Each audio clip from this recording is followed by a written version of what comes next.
Nunchaku Arche-Kyun 2-section stick, 1 through 16, blue belt, green belt advancement material. For a pair of nunchucks, always test the string or chain for safety. When using a pair of nunchucks, always grip it midway, no more than 2/3 way down, lapping the thumb over the index finger. Now, of course, with a nunchucks can spin over 120 miles an hour, over 800 pounds of force per square inch as well. So always be very careful when using your nunchucks. Number 1 spin is horizontal, side to side. To clear an area, have the left hand in front of the chest for safety.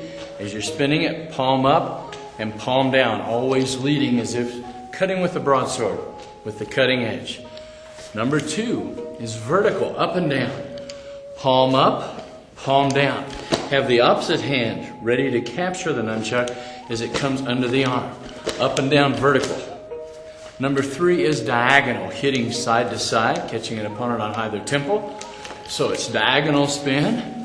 Number 4 is reverse diagonal. Your number 2 staff spin. Sometimes to get a comfortable spin for it for a beginner, have them close it up and spin it as if they were spinning their staff.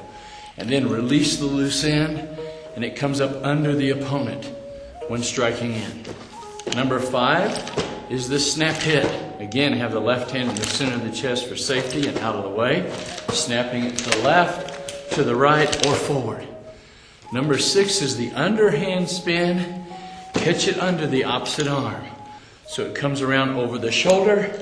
Many times have a student just practice the catch 4 or 5 times just to get a feel, then go back to the underhand spin, catching it for number 6 nunchuck technique. Number 7, hit the right thigh over the right shoulder. Right thigh over the left shoulder. Left thigh over the left shoulder. Left thigh over the right shoulder. So it's right to right, right to left, left to left, left to right. And when doing so, make sure the hand behind the back, it's coming into the palm, not smacking you in the back or spine, which will allow later for a change of grip as well. Now, number 8, double figure 8, holding it around the waist, over the head around the waist, over the head and back, over the head around the waist, over the head and back. This is an excellent one for changing direction against multiple opponents as well. Double figure 8. Moving on to number 9, green belt material. It's a number 3 spin. Catching against the thigh, number 7 to number 8. So it's a number 3, number 7, and number 8. Double figure 8. Now number 10 is 10 combinations. Quite an awkward one to first begin learning. There are actually 26 parts of the body you can bounce it off of. 1, 2, 3, 4, 5, 6, 7, 8, 9, 10, 11, 12, 13, 14, 15, 16, 17, 18, 19, 20, 21, 22, 23, 24, 25, 26, and back to your number 3 spin. So the key would be to use a random 10 combinations, different ones each time, and back to the number 3 spin. Now this one teaches another unique skill. It teaches how hard weapons and soft weapons just strike the body differently. Hard weapons are more effective hitting soft targets, and soft weapons hitting hard targets. The nunchuck, surprisingly to most people, is a wooden or soft weapon. So soft to soft doesn't work. Where soft to hard, like the elbow or the shin, can be devastating. So again, learning this technique teaches you all the soft parts of your body to redirect a flexible or wooden weapon. So if an opponent were to come at you with a nunchuck or 3-sectional, you would just redirect it back toward them, bouncing it off of some soft part of your body. When spinning your own nunchuck, double nunchucks, 3-sectional, you begin to lose control. Use the soft parts of your body to regain control and bounce the nunchuck away. Finally, it tells you where to hit an opponent.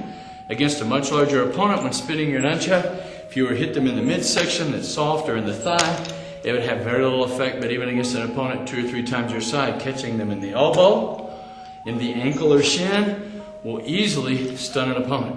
Finally, for a quick change of direction, if there's more than one opponent and I'm facing an opponent to my left, and I need to try to slowly turn to my right, it's a very awkward process. But if I'm facing my left and I bounce it off my thigh or my forearm, it allows for a quick change of direction. That's number 10. Number 11 is what is commonly done incorrectly when doing number 6. It's the underhand spin. Catch it across the body with the catching hand going under the elbow of the lead hand. So it's underhand spin, catch it across the body. Underhand spin, catch it across the body. Now number 12 is downward spin between the legs. So downward spin and catch it behind the body. The other hand capturing it and catching it as it strikes to the rear as well. Number 12, if you notice in your advancements, there are 16 nunchuck techniques, only 15 required for advancement to third round. It's number 13, grab around the waist to change grip. Where everyone might have trouble doing with the nunchuck, it's easy to do with 3-sectional. So again, now number 14 is an awkward one. It's a number 2. And as you're spinning it, you catch it under your arm, re-grab it, and number 5 snap. So it's a number 2 without the use of the other arm. That way you can do it with double nunchucks later. Recapture it, and number 5 snap. Now, number 15, wheel attack to each side. And number 16, forward body swing, catch it under the knee as you strike out. Forward body swing, catch it under the knee as you strike out. So again, those are your 16 nunchuck applications.